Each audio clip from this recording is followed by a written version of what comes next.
আসসালামু আলাইকুম। বিএসসি আন্তর্জাতিক সংবাদে আপনাদের স্বাগত। শুরুতে জানাবো প্রধান সংবাদের শিরোনাম। পারমাণবিক অস্ত্রের পরীক্ষা শুরু করতে পারে রাশিয়া। ট্রাম্পের প্রার্থী শোচনীয় হার নিউ ইয়র্কের মেয়র ভোটে 10% ভোটও জুটল না। ভার্জিনিয়া ও নিউ জার্সিতেও হারল তার দল। জাকির নায়েকের বাংলাদেশে আসা নিয়ে ধোঁয়াশা। জামাতের সঙ্গে জোট নয়, বাংলাদেশে এনসিপি একক শক্তিতে লড়বে, দাবি নাহিদের। দলের অন্দরে মতবিরোধ। 6.2 মাত্রার ভূমিকম্প প্রশান্ত মহাসাগরের দ্বীপরাষ্ট্রে। দুদিনে দ্বিতীয়বার, খবর মেলেনি হতাহতের। চট্টগ্রামে প্রচারে বেরিয়ে গুলিতে জখম খালেদার দলের প্রার্থী। ভোট ঘোষণার আগেই হানাহানি শুরু বাংলাদেশে। দিন দুয়েকের মাথায় ফের তীব্র ভূমিকম্পে কেঁপে উঠল দ্বীপরাষ্ট্র ইন্ডোনেশিয়া। বুধবার ভোরে সেখানকার সুলাওয়েসি দ্বীপে ভূমিকম্প হয়েছে। রিক্টার স্কেলে কম্পনের মাত্রা ছিল 6.2। তবে এখনও পর্যন্ত ওই ঘটনায় হতাহতের কোনো খবর মেলেনি। ইন্দোনেশিয়ার ভূপদার্থবিদ্যা গবেষণা কেন্দ্র বিএমকেজির তরফে বিবৃতি দিয়ে জানানো হয়েছে, বুধবার ভোরে সুলাওয়েসি দ্বীপের উপকূলে ভূমিকম্পটি হয়েছে। রিক্টার স্কেলে কম্পনের মাত্রা রেকর্ড হয়েছে 6.2। তবে এখনও পর্যন্ত সুনামির কোনো সতর্কতা জারি হয়নি।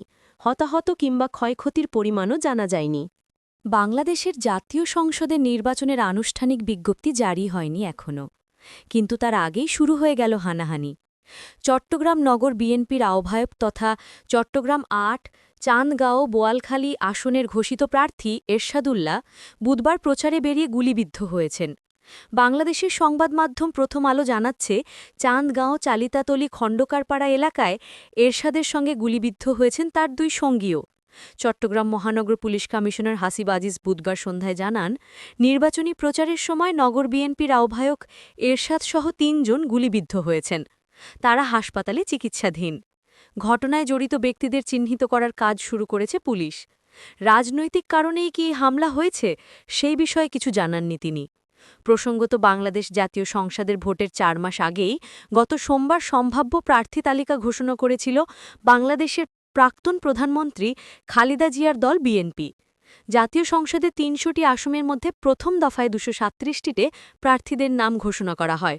নিউ ইয়র্ক সিটির মেয়র নির্বাচনে শোচনীয় হার মার্কিন প্রেসিডেন্ট ডোনাল্ড ট্রাম্পের দল রিপাবলিকান পার্টির। ডেমোক্র্যাট শিবিরের ভারতীয় বংশোদ্ভূত প্রার্থীর সামনে দাঁত ফোটানোর সুযোগ পেলেন না ট্রাম্পের প্রার্থী কুর্তিস স্লিওয়া। মেয়র নির্বাচনে স্লিওয়া ভোট পেয়েছেন 10%-এরও কম, মাত্র 7.1%। মোট ভোটের 91% গণনার হিসাবে ভোট জুটেছে ট্রাম্পের প্রার্থীর। ভার্জিনিয়া এবং নিউ জার্সির গভর্নর নির্বাচনেও হেরেছেন ট্রাম্পের দলের প্রার্থীরা। নিউ ইয়র্কের নির্বাচনে লড়াই হয়েছে বটে, তবে ট্রাম্পের প্রার্থী শুরু থেকেই সেই লড়াই থেকে ছিটকে গিয়েছেন। লড়াই হয়েছে দুই ডেমোক্র্যাট নেতার মধ্যে। একজন ডেমোক্র্যাটিক পার্টির মনোনীত প্রার্থী ভারতীয় বংশোদ্ভূত জোহরান মামদানি, অপরজন ডেমোক্র্যাট নেতা অ্যান্ড্রু কুয়োমো। তিনি নিউ ইয়র্ক প্রদেশের প্রাক্তন গভর্নর।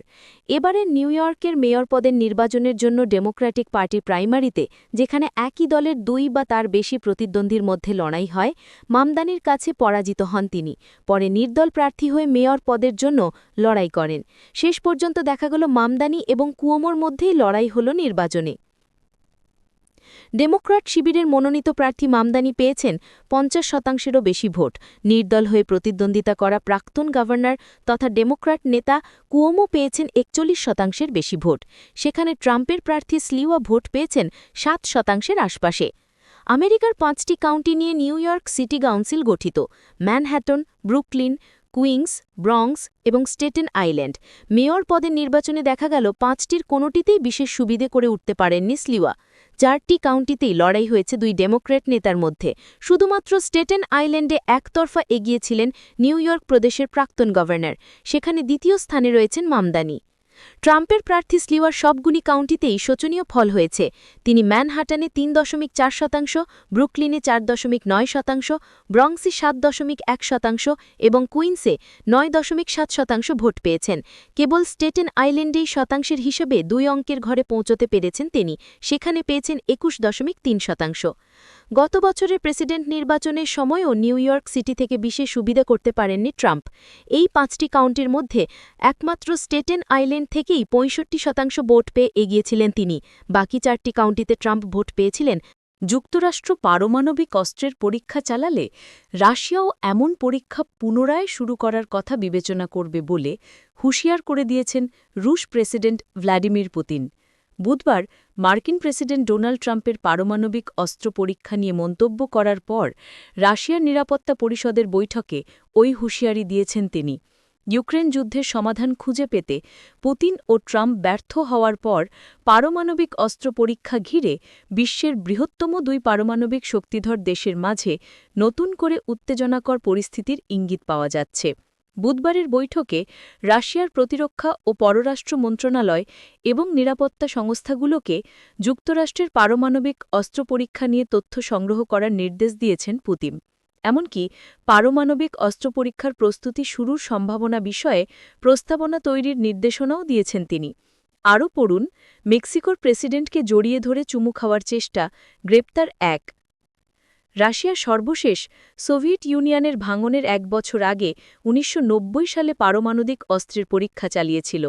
গত সপ্তাহে সামাজিক যোগাযোগ মাধ্যমে দেওয়া পোস্টে ট্রাম্প লিখেছিলেন, তিনি রাশিয়া ও চীনের সমপরিমাণ পারমাণবিক অস্ত্র পরীক্ষা শুরু করার বিষয়ে পেন্টাগনকে নির্দেশ দিয়েছেন।